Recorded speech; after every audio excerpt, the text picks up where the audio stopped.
Hey everyone, how's it going? Welcome back to my monthly video where I update you guys on stuff and things. Hopefully you're having a great month so far and getting ready for the holidays and some quality time with the family. First thing I'm going to update you guys on is what I'm watching, so I'll get that out of the way. The first thing I want to highlight is Hawkeye. If you haven't checked it out, it's on Disney Plus and it's really good. I like the story that they're telling and the personal side of the character and what he's going through and has gone through before. So I'm really enjoying it, and I love watching that with my family, especially my brother, because that's one of his favorite characters. Another thing I'm watching is Critical Role still. I've talked about that before. It's a D&D based show. Today, Xbox dropped their documentary that I've been looking forward to ever since they announced it on the 15th of November, and I believe it's called Power On.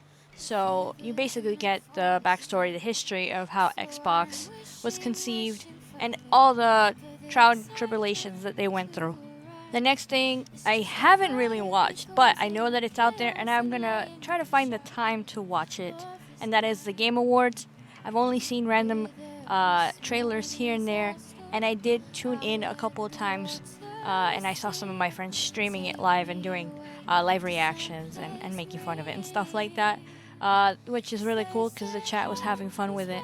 I haven't seen the whole thing. I was actually spending time with my family at the time watching Hawkeye, so I didn't get to see the whole thing. Plus, I heard it was a long ass show. Like I said, I'm gonna try to find the time to watch it. Maybe share some of my favorite game trailers or announcements in a future video. And then the last thing I'm gonna add is coming up this week, which is Spiderman.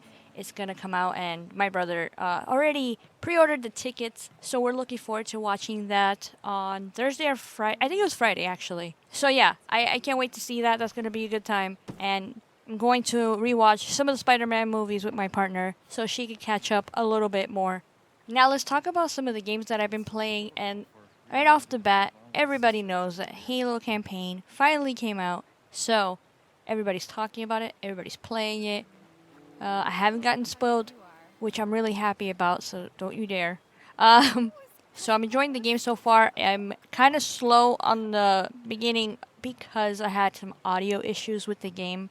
They were almost game breaking to the point where I was trying to restart the Xbox and mission, and it was still there. Like, I couldn't hear anything. So it went from being too loud to not having any sound at all, which really sucked. So that stopped me from playing a couple days. But when I came back to it, it was fine. It was fixed. I don't know if they did some kind of update in the back end or if that was just a horrible bug that disappeared. But I've continued since then, and so far so good. So I'm already in the open world area, finally, and I already know a couple people that have already finished the game. And they're enjoying it, so I'm looking forward to seeing what's going on in the story. Yesterday, I played some It Takes Two with my best friend Tim. So we're still enjoying that. That game is way longer than what we thought it was going to be, or what I thought it was going to be for sure. But it's so fun, so interesting, and it's probably one of the best co-op games I've ever played because of how different and unique and fun and so many mechanics and how good it looks. So, like, I understand why it got Game of the Year. And I think it also got Best Family Game as well, which I'm surprised because usually Nintendo takes that and runs with it.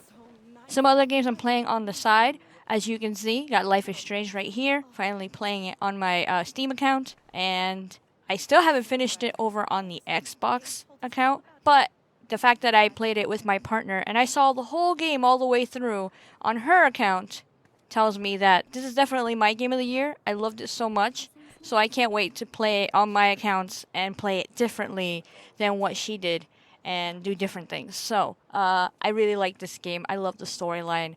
I love the way it looks. It's just basically everything that Life is Strange is to me, just with different characters. So I love it. Another thing that I started, but I haven't finished yet, but hopefully I get to finish it over the holidays, would be Guardians of the Galaxy. I started that. Really fun game.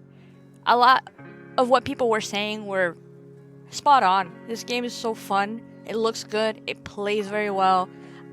You love the banter back and forth, and having the other Guardians assist you while you're doing combat is really cool as well. And then the last thing is Minecraft. I haven't told you guys, but I'm actually interested in Minecraft now. I have tried it a handful of times back in the 360 days and early Xbox One days, and I could never get into it by myself, and I just thought it was boring, or I was just confused as to what to do. And playing it with my partner and watching streams of other people playing it is so much fun and creative and relaxing. It's a really relaxing game. Even with like mobs and stuff trying to kill you, it's really, really cool. And I like it. I like mining in the game, collecting all the resources. I haven't gotten into the whole building everything and being creative to its ultimate state yet, but maybe in the future I will. And I'm actually surprised that I can say that I like Minecraft now. Alright, let's move on to some side stuff, something random that I'm going to point out. Going back to mentioning the Game Awards, I did see some stuff that I liked that I do want to point out. One of them is Tunic finally having a release date.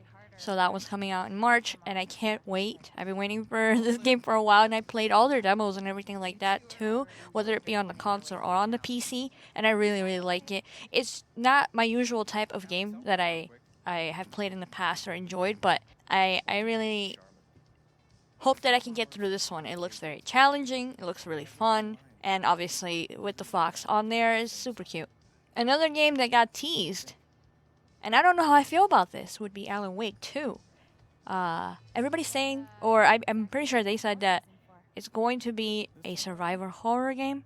I don't know how I feel about that, because I don't really like or enjoy scary games per se, and I would say that the first Alan Wake was scary-ish to me, just kind of like how BioShock was creepy and scary to some.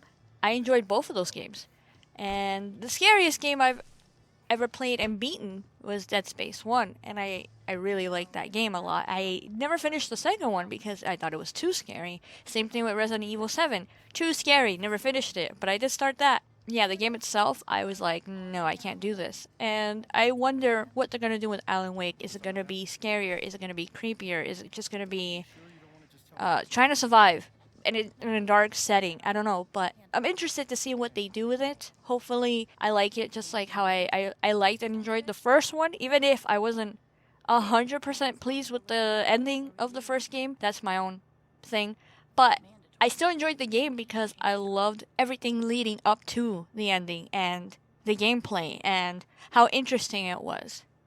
So it had me captivated throughout that. And I even started most of the DLC, and I played the arcade version of it, which was like Alan Wake's Nightmare or something like that. So I'm looking forward to see what they do and when that is going to come out. And the last thing I'll talk about is something else that came out today besides the Xbox documentary, would be the PlayStation side panels, side plates. You know, the thing on the PlayStation that everybody been talking about since D-Brand and all that, and I mentioned it in a bundle news video. So finally, PlayStation has come up with their own, and they're selling it for what, $55, and you could have different colors. Well, not different colors of your choice, but colors that they're offering. So I believe there's a blue, a pink, black, a red. Is that it? I think that's it. No, there might be another one in there somewhere. I can't remember. But it's really interesting. I actually like the colors. They look nice, like together, like within the little trailer that they had. It's all over Twitter. Everybody's talking about it. Along with, surprisingly, controls. So you can buy a control separately. And I really like the red ones. I like the red controller. I like the red side panels. So if they ever start making more PlayStations in the future, and they do a red bundle where it's like red panels, red controller, maybe throwing a game in there somewhere, hopefully Spiderman, I would definitely pick that up. But that's only if we could have consoles in stores more often. Because right now I really don't see a need to jump into next gen when I can play similar games on the Xbox One and the PC. So I'm not stressing out about that. But in the future, it would be nice to have most of my favorite consoles in red. Well, I believe that's it. I don't know what else I need or wanted to talk about because, well, my mind is towards the holidays and all the family time, and my partner's going to get vacation. So we're going to be busy, and I'm going to try, whenever I have time, like I said, to watch the Game Awards completely or to make some content on here, maybe stream if I have the chance. But if not, I'll definitely come back next year and I'll be making new content. I'm even talking to someone talking about new art for the channel, so hopefully that works out. Either way, I appreciate you all for watching or listening, and I'll see you in the next video.